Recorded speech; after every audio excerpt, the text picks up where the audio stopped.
Guest service associate.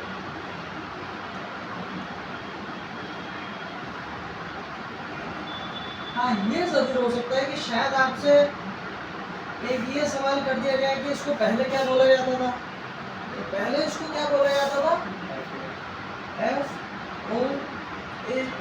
इसका मतलब क्या होता था, फ्रंट ऑफिस एसोसिएट। हाँ, front office associate.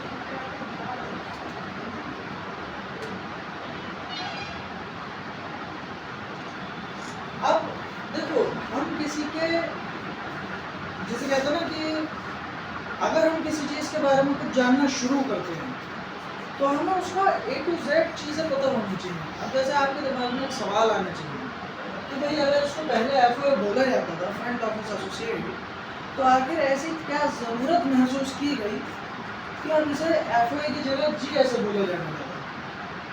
Guest service associate बोलने की या करने की इसको ऐसी क्या ज़रूरत महसूस हुई, ये भी तो एक सवाल आना चाहिए आपको माइंड में।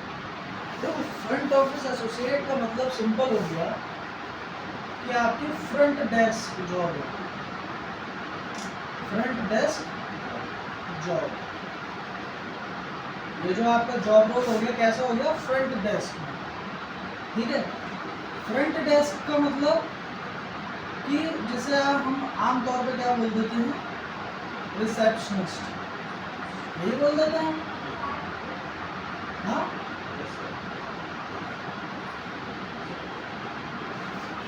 या इसको ऐसे कि इसको हम आम भाषा में क्या बोलते हैं, रिसेप्शनिस्ट।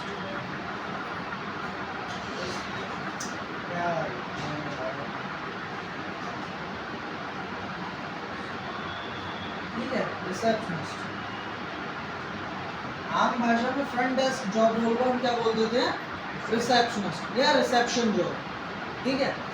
अब फ्रंट ऑफिस एसोसिएट से क्या हो रहा था कि जो रिसेप्शनिस्ट होते हैं या जो रिसेप्शन जॉब होती है वो हर जगह होती है।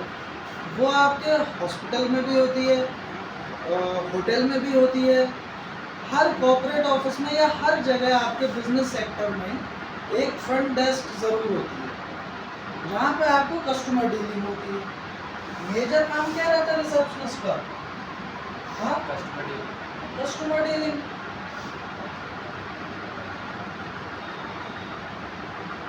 कस्टमर डीलिंग, यही काम होता है रिसेप्शनिस्ट का। अब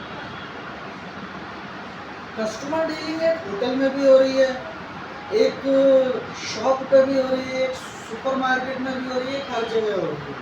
हर जगह आपको एक रिसेप्शन मिलेगी, कॉर्पोरेट ऑफिस में भी हो रही है। तो इससे क्या हो रहा था, इससे वो सारी जगहें मर्ज हो रही थी। फ्रंट ऑफिस एसोसिएट नाम से तो रिसेप्शन के लिए काम कर रहे हैं या रिसेप्शनिस्ट जॉब को सिखा रहे हैं, रिसेप्शनिस्ट घर के बारे में सिखाना चाहिए। लेकिन हम FOA में क्या पढ़ते थे, केवल होटल से संबंधित रिसेप्शनिस्ट जॉब रोल। तो इस वजह से इसको चेंज करके क्या किया गया, गेस्ट सर्विस एसोसिएट। क्योंकि गेस्ट कहाँ आते हैं, किसी भी व्यक्ति के लिए हम गेस्ट शब्द का इस्तेमाल कहाँ करते हैं, होटल में। होटल में आया हुआ व्यक्ति आपका कस्टमर नहीं है, आपका क्लाइंट नहीं है। मान लीजिए आप किसी क्या कहते हैं कॉर्पोरेट ऑफिस में, वहाँ पे आपके पास कोई व्यक्ति आता है वो आपका क्लाइंट है। हॉस्पिटल में कोई व्यक्ति आता है वो आपका पेशेंट है, ठीक है। लेकिन होटल में जो व्यक्ति आता है वो हमारा कस्टमर तो है, लेकिन उसके लिए हम शब्द का इस्तेमाल करते हैं गेस्ट। ये चीज़ हमेशा ध्यान रखनी है कि हमारे लिए जो आया होटल में व्यक्ति वो हमारा कस्टमर नहीं है, हमारा क्लाइंट नहीं है, वो क्या है, हमारा गेस्ट। तो इसीलिए इस जॉब रोल को बिल्कुल क्लैरिफाई कर दो। इस जॉब रोल का नाम कर दिया गेस्ट सर्विस एसोसिएट।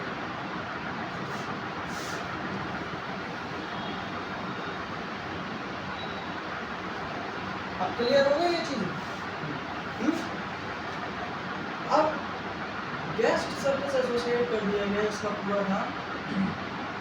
अब मेन चीज़ आती है कि आखिर एक होटल में एक रिसेप्शनिस्ट के रोज किए जाने वाले ऐसे कौन से काम हैं जो बहुत ज़्यादा ज़रूरी हैं, या एक रिसेप्शनिस्ट के तौर पे आपके होटल में कौन सारे ऐसे दायित्व हैं, ये ऐसे आपके कार्यशैली है, या ऐसे वो कौन से काम हैं जिन्हें आपको करना ही करना है।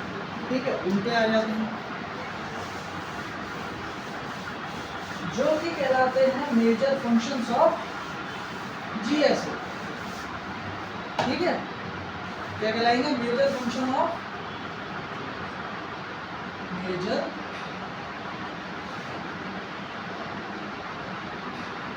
Functions of GSA.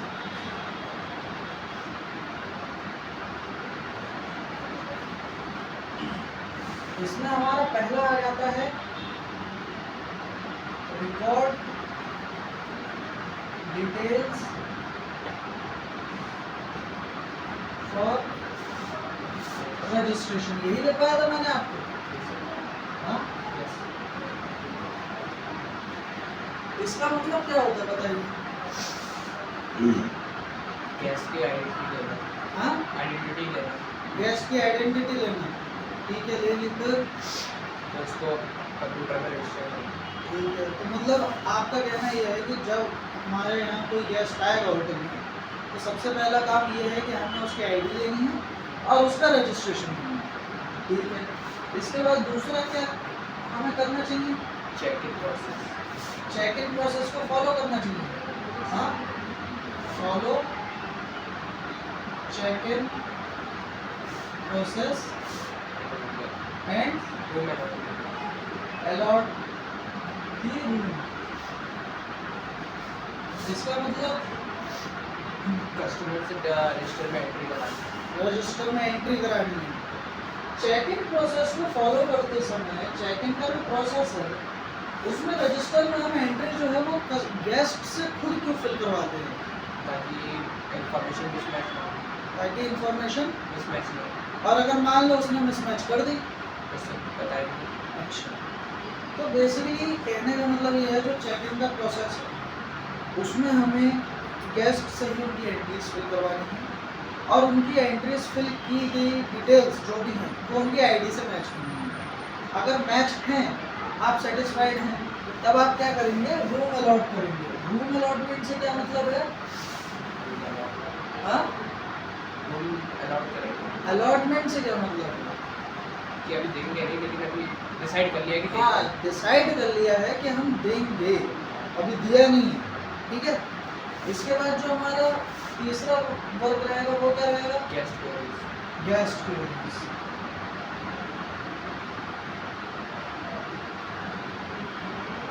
देखो ये सारी चीजें ना एक सीक्वेंस में पैटर्न वाइज पैटर्न काम करती हैं।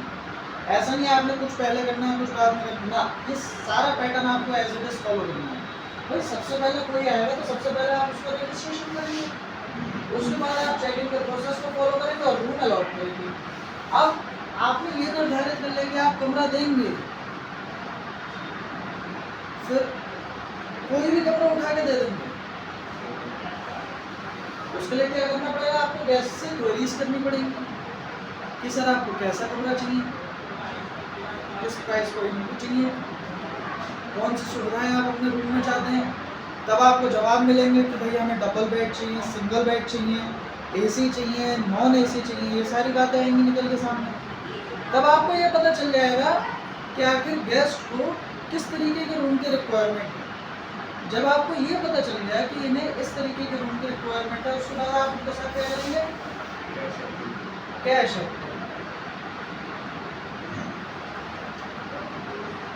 कैश एक्टिविटी में क्या करेंगे? जब आपको ये पता चल गया कि उन्हें कौन सा रूम चाहिए, तभी तो आप उन्हें उस रूम का कैश बताएंगे। और जो भी हम रूम का पैसा लेते हैं वो क्या कहलाता है हमारा? हाँ, टैरिफ कहलाता है। क्या कहलाता है? टैरिफ। होटल लाइन में ये सवाल आपसे जरूर पूछा जाएगा। ये वाला जो सवाल है ये बहुत ही इम्पोर्टेंट सवाल हो गया है आप लोगों के नजरिए से। ये जरूर पूछा जाएगा कि भाई जो हम रूम का पैसा बताते हैं वो चार्ज है, अमाउंट है, प्राइस है, कॉस्ट है, रेंट है, कि क्या है वो, तो वो क्या है हमारा टैरिफ, ठीक है। अब आपने हमें उनके पैसे बता दिए कि सर आपका ये टैरिफ, उसके बाद वो मान लो वो एग्री भी करते हैं, तब आप क्या बताएंगे उन्हें, उसके बाद क्या करेंगे आप उसके साथ, बताओ। Gas centric service. नहीं, कम्युनिकेशन करेंगे, कम्युनिकेशन करेंगे किसके साथ, गेस्ट एंड कलीग। कम्युनिकेशन में आप क्या पूछेंगे कि सर आपके यहाँ आने का पर्पस क्या है, तब आपको पता चलेगा कि भाई वो बताएंगे कि हम घूमने आए हैं, या उनके यहाँ कोई शादी है वो रुकने आए हैं। फिर गेस्ट के साथ भी बात करनी है, गेस्ट के कलीग के साथ भी बात करनी है, यानी कि जो उसके साथ में आया है कि सर आप फ्रेंड्स हैं, फैमिली हैं, रिलेशन हैं, रिलेटिव हैं, क्या आप ये सिंपल सा कम्युनिकेशन करेंगे। देन उसके बाद आप क्या करेंगे, तब आता है हमारा गेस्ट की सेंट्रिक सर्विसेज। सेंट्रिक सर्विसेज क्या होती है ये बताओ? हाँ, ट्रैफिक टूर का पैकेज, बार, रिजॉर्ट। मतलब हम अपने आप बताएंगे, किस तरीके से बताएंगे, हमारे पास और भी तरह की सर्विसेज, हाँ हमारे पास और भी तरह की चीज़ें हैं जो आप कर सकते हैं। मतलब इसको कहने का एक तरीका हम ये रखेंगे कि सर हमारे यहाँ रेस्टोरेंट भी अवेलेबल है, आपको लंच ब्रेकफास्ट डिनर कुछ भी चाहिए तो आप हमारे यहाँ से ऑर्डर कर सकते हैं। सर अगर आप जैसे उन्होंने बताया गेस्ट ने कि वो भाई घूमने आए हैं, तो आप उन्हें ये बता सकते हैं कि सर हमारी तरफ से आपको एक लोकल टूर भी प्रोवाइड किया जाता है। हाँ, जो भी आपकी सुविधा चल रही हो गेस्ट के अकॉर्डिंग आप वो सारी सुविधाएं उन्हें बताएंगे। क्या पता आपके पास एक पिक एंड ड्रॉप सर्विस हो कि सर आप जब चेक इन चेकआउट करें तो हमारे यहाँ से पिक एंड ड्रॉप सर्विस भी यूज़ कर सकते हैं। आप स्टेशन या बस स्टैंड या एयरपोर्ट आपको हमारी तरफ से ड्रॉप किया जाएगा। मतलब जो भी सुविधाएं आपके होटल में चलती हैं वो सब आप गेस्ट को बताएंगे। गेस्ट सेंट्रिक का मतलब होता है जो गेस्ट के चारों ओर काम कर रही है सुविधाएं, समझ रहे हो ना, कैसी सुविधाएं जो गेस्ट के चारों ओर काम कर रही है। उसके बाद क्या आ जाता है हमारा एथिकेट्स। एथिकेट्स क्या होते हैं बताओ? मेहमान नवाजी। हाँ, मेहमान नवाजी। मेहमान नवाजी। मेहमान नवाजी में हमें क्या करना है गेस्ट के साथ? उनके चरण धुलाने हैं, उनकी आरती उतारनी है, उनके पैर दबाने, क्या करना है मेहमान नवाजी में ऐसे उनको कमरे तक ले जाना है, बाकी सारी चीज़ें दिखानी है, इधर ये चीज़ है, बाथरूम है, इधर बेड है, यहाँ पे ये मतलब और स्विचेस है। कहने का मतलब यह है कि हमें ऐसा नहीं करना है कि हमने जब पूरी उनकी बुकिंग कर ली, हमने निकाली चाबी कि सर ये रहा आपका रूम नंबर 202, दूसरी मंजिल पर चलो पहुंच जाओ आप, ऐसा नहीं करना। आपने क्या करना है, चलिए सर मैं आपको आपका रूम दिखा दिया, तब आप रूम में लेके जाएंगे। फिर आप उन्हें रूम के बारे में बताएंगे कि सर ये लाइट का स्विच है, ये पंखे का स्विच है, ये टीवी का स्विच है, ये एसी का स्विच है, ये सर गीजर है, ये बालकनी है, ये अलमारी है, अलमारी के अंदर सर एक और कंबल रखा है, ये टेलीफोन है, टेलीफोन का नंबर सर 9 है जिस पर आप कॉल करके कोई भी ऑर्डर कर सकते हैं, या कोई भी समस्या हो तो आप उस पर कॉल कर सकते हैं। ये सारी चीज़ें बता करके आप रूम से बाहर आ जाएंगे। उसके अलावा आपको किन चीज़ों का ध्यान रखना है? हेल्थ एंड हाइजीन किसकी? गेस्ट की। खुद की कैसे? तबियत डाउन है तो नहीं जाना। बिल्कुल। अगर मान लीजिए आप गेस्ट को डील करते टाइम पे ऐसे करेंगे तो वहाँ पे आपका इंप्रेशन बहुत ख़राब पड़ेगा। आप जोर जोर से छींकेंगे उसके सामने, वहाँ पर गेस्ट के पास आपका इंप्रेशन बहुत ख़राब पड़ेगा। और हाइजीन से क्या समझते हैं आप? साफ सफाई में साफ सफाई के आपके कपड़े साफ होने चाहिए, आपकी टेबल साफ होनी चाहिए, आपके आसपास साफ सफाई मेंटेन होनी चाहिए। उसके बाद क्या था? Safety at work place. Safety at work place. Safety at work place का मतलब कि हमें कार अपने जो भी हम जिस एरिया में काम कर रहे हैं उस एरिया में थोड़ी सी सावधानी बरतनी चाहिए। कैसी सावधानी?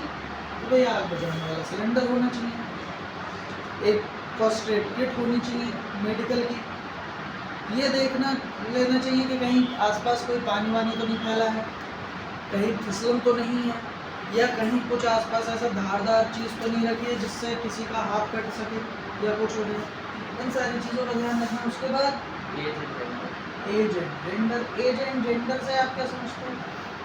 मतलब अगर कोई ओल्ड एज है तो उसे ऊपर के कमरे नहीं देंगे, हाँ, और अगर लड़कों का ओवर है तो वो नहीं हो सकता ऊपर वाले कमरे में। हाँ भाई सिंपल सी बात है ना, आपके होटल में आने वाला हर शख्स या हर व्यक्ति जवान हो ऐसा कंपलसरी नहीं है। पता चला बुजुर्ग आए हैं, तीर्थ यात्रा पे हैं बेचारे, वो आए, आपने क्या करा, चौथी मंजिल पे कमरा दे दिया, अरे उसकी हत्या हो जाएगी। चाहे आपके पास लिफ्ट हो या ना हो, लिफ्ट है तो घुटन महसूस होगी, लिफ्ट नहीं है तो पक्का हत्या महसूस होगी। और अगर इसी तरफ एक जवान लड़कों का ग्रुप आया, उनको आप चौथी मंजिल पे या 10वीं मंजिल पे कमरा दे दो, कोई फर्क नहीं पड़ेगा, वो आराम से पहुंच जाएंगे, आराम से आएंगे। जेंडर से यहाँ पर मतलब ये है कि मान लीजिए आपके पास कुछ लड़कियों का ही ग्रुप आया है, या जेंडर में देखो, जेंडर में थोड़ा सा समझने की चीज़ है। जेंडर के मैंने कैटेगरी बताए थे आपको, कितने थे? 4 कौन से थे? लेस्बियन, लेस्बियन यानी कि एल, गे, गे यानी कि जी, बाइसेक्सुअल, बाइसेक्सुअल यानी कि बी, ट्रांसजेंडर। ट्रांसजेंडर यानी कि टी, एलजीबीटी, ये मैंने आपको जेंडर के टाइप बताया था। अब इनसे संबंधित कोई व्यक्ति आएगा तो क्या आप उसे रूम देने से मना कर देंगे? हमें किसी को जज थोड़ा ना करना है, फिर चाहे वो किसी भी एज फैक्टर का हो, फिर चाहे वो किसी भी जेंडर का हो। वो आए, आपका गेस्ट है, आप उसको उसी तरीके से सर्विस देंगे जैसे आप नॉर्मल ह्यूमन बीइंग को देते हैं, क्योंकि एट द एंड ये लोग भी तो एक नॉर्मल ह्यूमन बीइंग हैं कि नहीं है? बताओ, है ना?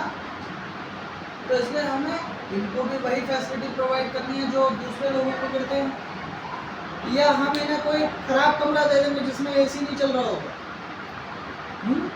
या इन्हें बिना टीवी वाला दे देंगे।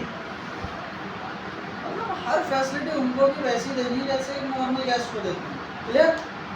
इसके बाद क्या ज़रूरी है? Local language and English. भाई ज़रूरी है कि आपके होटल में आने वाला हर व्यक्ति हिंदी जानने वाला हो या हिंदी बोलने वाला हो। क्या पता कोई बंगाली हो, कोई मद्रासी हो, कोई कहीं से हो, जिसको हिंदी बिल्कुल नहीं आती, उसको और आपको उसकी भाषा नहीं आती, ठीक, लेकिन ये कंफर्म है कि अगर वो इंग्लिश में कुछ बोलेंगे तो आप समझ जाएंगे, और आप कुछ उसको समझाना चाहेंगे तो आपकी बात वो समझ जाएंगे। इसलिए हमें पूरी नहीं तो कम से कम टूटी फूटी इंग्लिश जरूर रहनी चाहिए। ये बात क्लियर है? इसके बाद क्या बताया था लास्ट में? इंटेलेक्चुअल प्रॉपर्टी रिकॉर्ड्स, IPR यानी कि इंटेलेक्चुअल प्रॉपर्टी रिकॉर्ड्स। ये वो जानकारी होती है जो हमें किसी के साथ साझा नहीं करनी होती है। होटल की हमारी प्रॉपर्टी की वो जानकारी होती है, किसी गेस्ट की वो डिटेल्स होती हैं जो हमें किसी को साझा नहीं करनी है। क्लियर है? चलो, इसमें कहीं कोई डाउट तो नहीं है?